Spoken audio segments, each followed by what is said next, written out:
د پاکستان د اعلان مطابق دا چې کوم روان پیر شپه ده، اتوار ورځ د پیر شپه، دا د 15 شپه ده. ما خپل مناسبت د مناسب دا ګڼله چې د شب باراتو د 15 په شپې باندې زه خبرې اترې وکړم، خو 15 شپې هم که میلاو دي دا د خاتم الانبیا په خاطر باندې مونږ ته میلاو دي.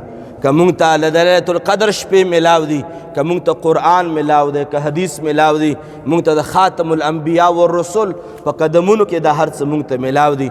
مبارکه شپه را روانه ده، 15 شپه به د اتوار په شپه باندې وي. حضور مبارک حضرت علی شیر خدا رضی الله تعالی عنہ روایت کوي چې حضور فرمایي چې قوموا لیلها وصوموا نهارها، د 15 په شپه باندې تاسو روژه عبادت وکئ او د 15 په ورځ باندې تاسو روژه ونیسئ.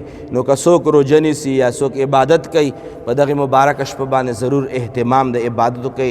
روایتونه ثابته ده چونکې وخت هم ختم شو، خو دا به زه ووایم چې د روان کال چې څومره ریکارډ لیکلی کېږي د رزق، چې د چا رزق به کم وي او که زیات، د چا د کم دی زیاتیږي به او که چا زیات دی کمیږي به، دا د شب باراتو 15 په شپه لیکلی کېږي. څوک قرضداره دی قرضې به خلاصیږي، او څوک صحیح دی قرضې به په راځي، دا په دې شپه باندې لیکلی کېږي. څوک به ژوندی پاتې کېږي او څوک به نور نوي ماشومانان به پیدا کېږي، دا د 15 په شپه باندې لیکلی کېږي. د روان کال ټول ریکارډ په دغه شپه باندې لیکلی کېږي. نو حضور مبارک او ټول کال اعمال هم په دې شپه باندې الله پاک ته وړاندې کېږي.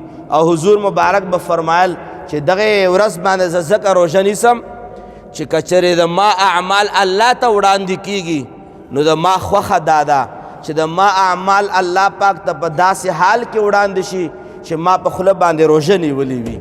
نو دا مبارکه ورځ ده او دا شپه ډېره مبارکه ده. خپل کور کې اهتمام وکړئ. کم عبادت کول پکار دی چې کم ته کولی شي.